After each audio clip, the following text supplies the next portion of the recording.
Most people believe that when a relationship ends, silence is just the absence of sound. They think no contact is simply two people putting down their phones and walking away. But from a behavioral standpoint, silence isn't empty, it's an arena. And when an avoidant attachment type and a hypertuned empath both hit the absolute limit of their nervous systems and execute total radio silence at the exact same time, an unseen psychological war begins. Here is what nobody tells you about human behavior. Proximity breeds compliance, but sudden radical withdrawal creates a vacuum that forces the human brain into severe cognitive dissonance. When an empath goes silent, it isn't an act of control. It is absolute total nervous system collapse. The empath has exhausted every single attempt to repair, analyze, and regulate the relationship.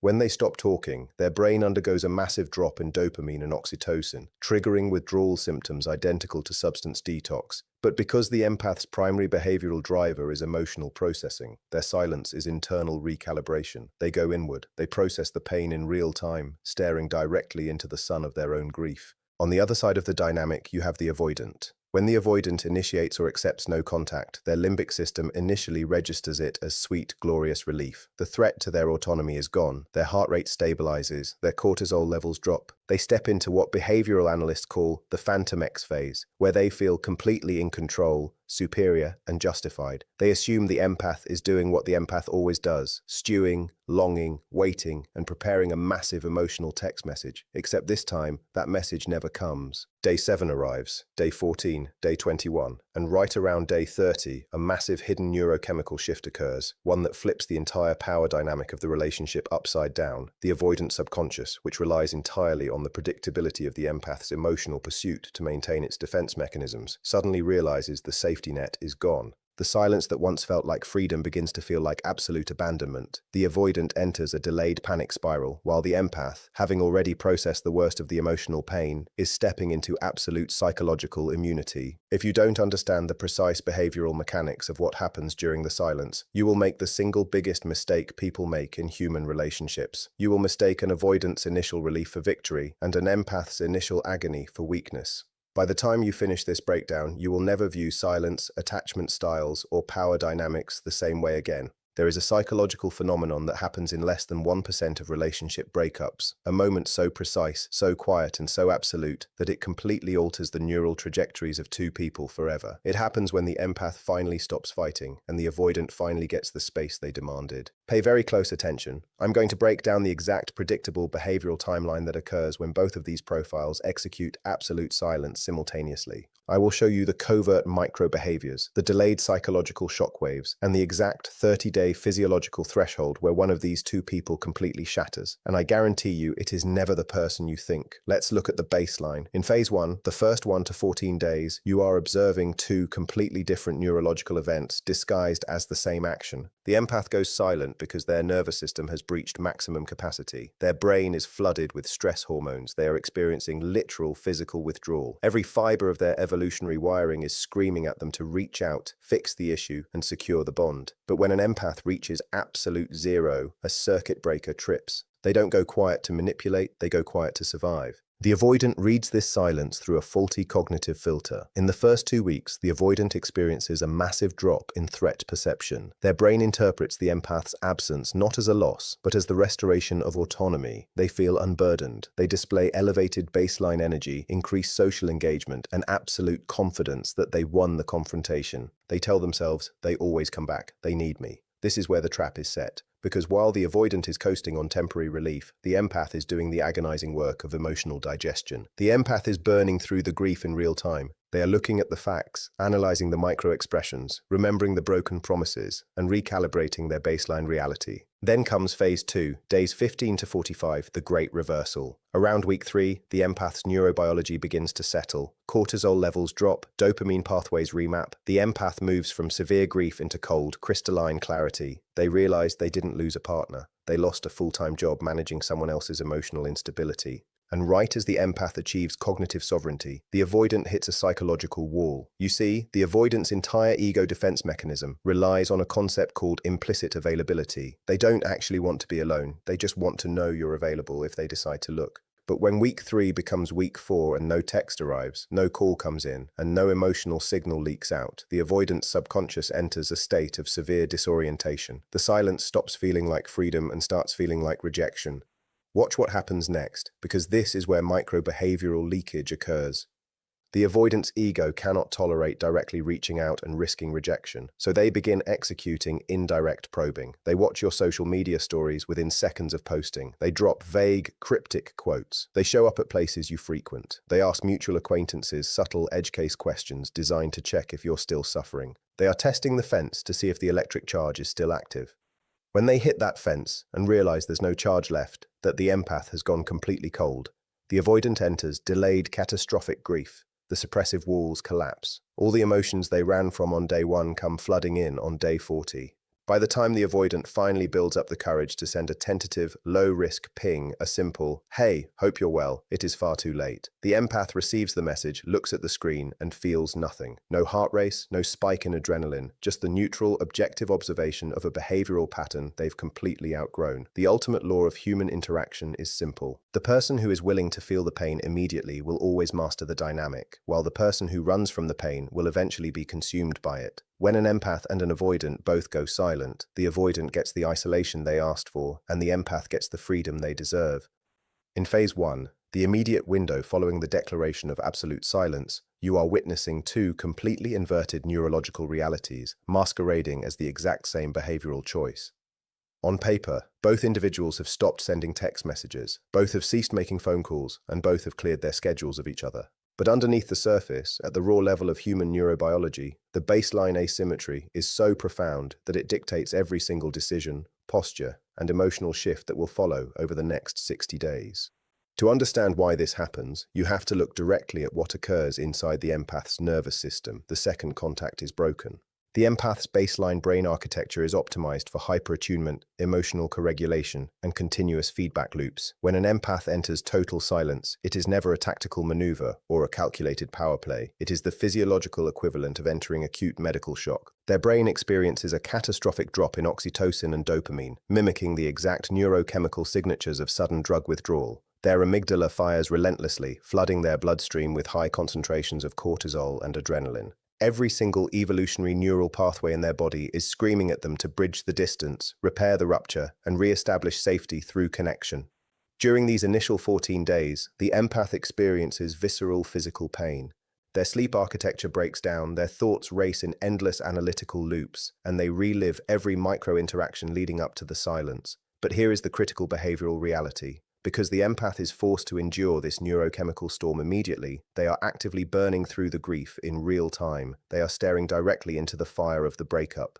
Every tear, every moment of agony, and every agonizing hour of restraint is actively remapping their neural pathways, slowly forcing their brain to accept the new reality. Now, contrast this with what's happening simultaneously inside the avoidance body. The exact moment the door closes and silence takes hold, the avoidance nervous system experiences a massive, profound sense of relief. Because the avoidant perceives intimacy and emotional demands as a direct existential threat to their personal autonomy, the sudden removal of the empath acts as a massive release of pressure. Their heart rate stabilizes, their baseline cortisol plunges, and their brain releases a burst of relief-driven neurochemicals. In behavioral psychology, this is known as the phantom relief state. The avoidant enters a period of elevated energy, heightened self-assurance, and artificial clarity. They re-engage with hobbies, socialize with renewed enthusiasm, and project an aura of absolute invulnerability. They look at the silence and convince themselves they were the logical, rational one all along, rationalizing that the relationship was simply too suffocating.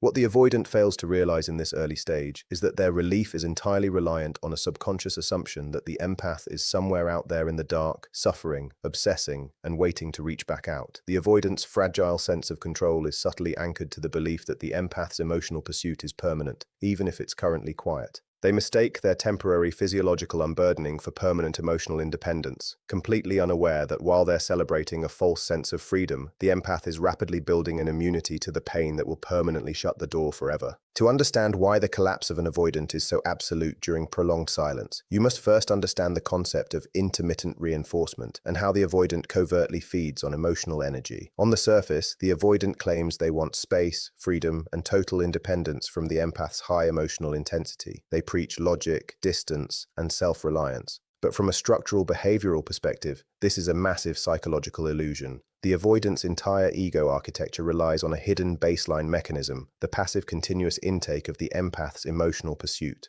In a standard relationship dynamic, the empath operates as an endless reservoir of validation. They check in, they analyze, they reach out, they attempt to fix, and they over-explain. Even when the avoidant pulls away and retreats into their shell, the empath's predictable, desperate attempts to bridge the gap serve a crucial function for the avoidant's nervous system. That persistent pursuit acts as a subconscious mirror, constantly broadcasting a singular message to the avoidant. You are valuable, you are desired, you hold the power, and you are completely safe from true abandonment. This creates a severe intermittent reinforcement loop. The avoidant drops crumbs of attention, the empath overfunctions to secure more, and the avoidant uses that predictable overfunctioning as a protective psychological cushion. They don't have to process their own deeply buried fears of inadequacy or exile because the empath's active pursuit continuously proves that exile is impossible. The avoidant gets to enjoy the illusion of total independence while secretly resting on the safety net of the empath's total devotion. Now look at what occurs when the empath executes complete, cold, and unwavering no contact. The intermittent reinforcement supply line is instantly severed. At first, during the initial week or two, the avoidant's brain continues to run on the momentum of that previous validation.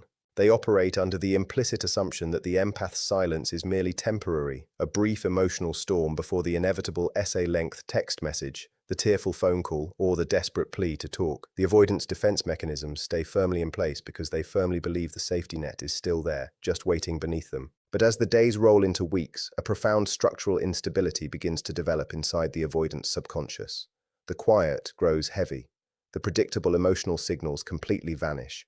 There are no double texts, no late-night calls, no indirect social media posts designed to get their attention, and no mutual friends reaching out on the empath's behalf.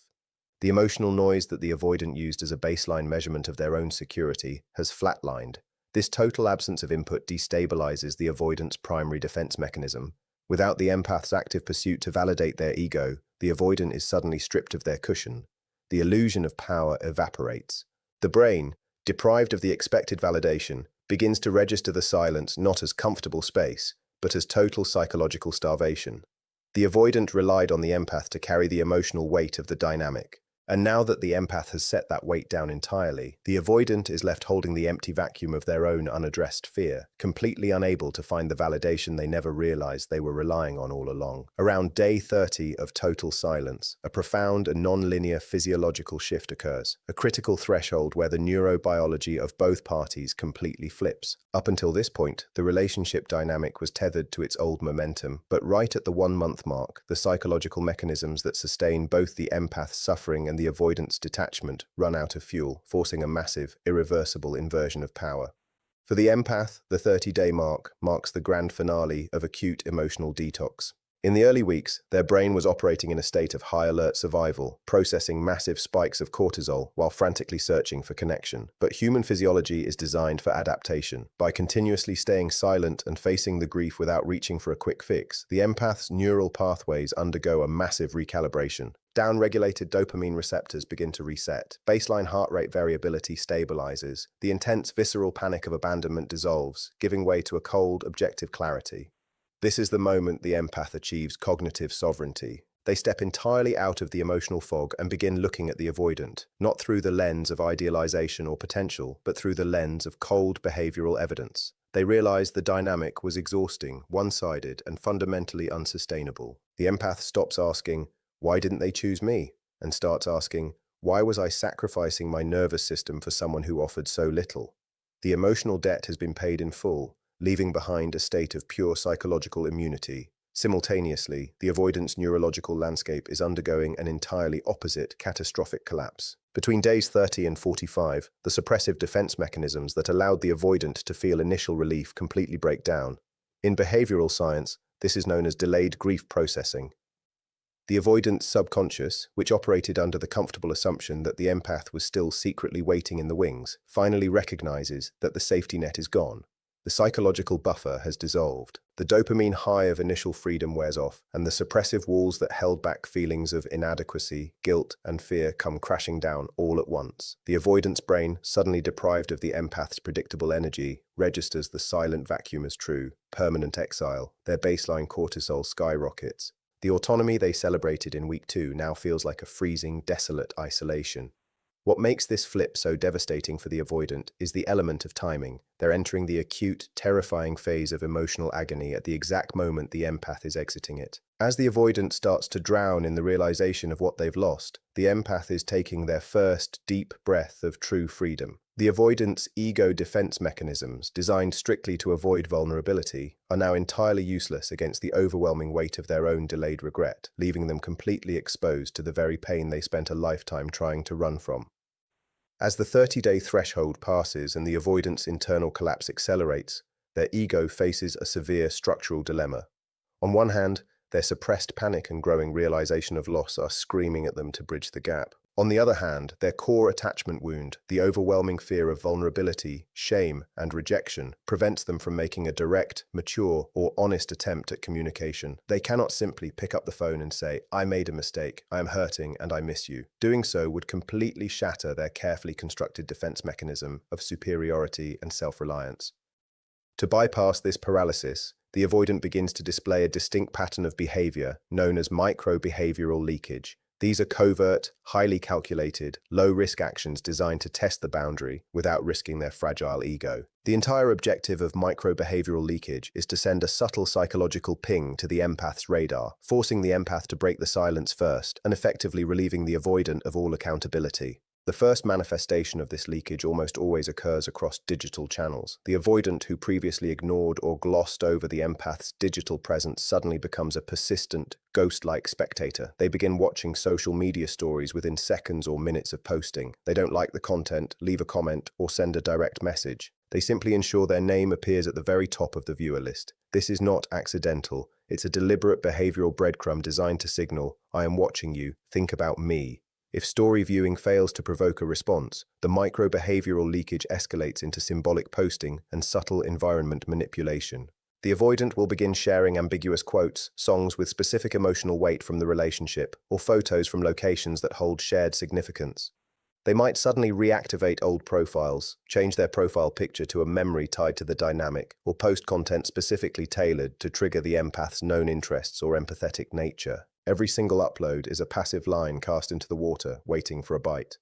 When digital signals yield total silence, the leakage bleeds into physical and social environments. The avoidant begins executing what behavioral analysts call indirect proximity testing. They suddenly show up at the empath's favorite coffee shop, frequent the gym at the exact time the empath trains, or drive through familiar neighborhoods. They make casual edge case inquiries to mutual acquaintances, dropping subtle phrases like, "I hope they're doing okay," or "I noticed they've been quiet lately," knowing full well those exact words will be relayed back to the empath. These behaviors are classic fence testing. The avoidant is tapping on the perimeter of the empath's boundary, checking to see if the electric charge of emotional availability is still live. They want to gauge whether the empath is still sitting and waiting, holding on to anger, or pining for resolution.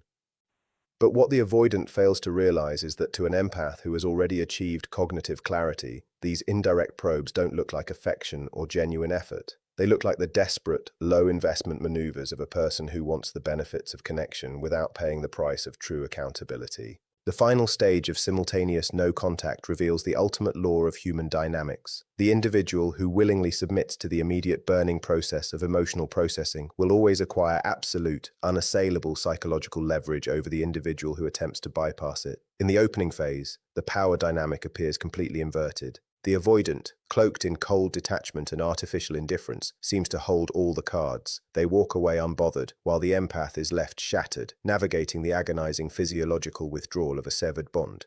This asymmetry, however, is a short-term illusion built on a structural defect. The avoidant's perceived power is not derived from true internal strength. It's built entirely on avoidance, emotional suppression, and the implicit assumption that the empath will remain indefinitely trapped in a state of longing. Suppression is not healing. It's merely compound interest on unpaid emotional debt. Every bit of grief, shame, and accountability the avoidant runs from does not disappear. It's simply stored away, accumulating psychological interest in the background. While the avoidant is accumulating that hidden debt, the empath is systematically liquidating theirs. By remaining completely silent and resisting the urge to reach out, the empath forces their nervous system to endure the acute pain of loss in real time. They process the anger, analyze the facts, accept the reality of the unreciprocated effort, and burn through the illusion of the relationship. This intense, uncomfortable process builds something profound, absolute psychological immunity. Through direct exposure to the pain, the empath develops cognitive sovereignty. They reach a state where their sense of self is no longer tied to the avoidant's validation, presence, or approval.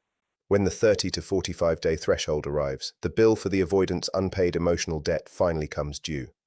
As their suppressive defense mechanisms collapse and the cold reality of permanent loss sets in, the avoidant experiences a delayed, frantic wave of panic and regret. They realize their silence didn't conquer the empath, it merely liberated them. The avoidant, now desperate to regain a sense of control and check if the empath is still an accessible safety net, finally breaks down and sends a low investment ping or a direct message. This is the precise moment the irreversible power shift reaches its absolute climax. When that message hits the empath's phone, the avoidant expects an emotional wave, either intense anger, relieved enthusiasm, or an immediate invitation to talk. Instead, they hit a wall of absolute neutral detachment. The empath looks at the notification, and for the first time in the history of the relationship, their nervous system does not react. There's no spike in adrenaline, no racing heart, and no desire to repair or over-explain. The empath no longer sees a powerful, mysterious enigma to be saved or pursued. They see an insecure behavioral loop they've entirely outgrown.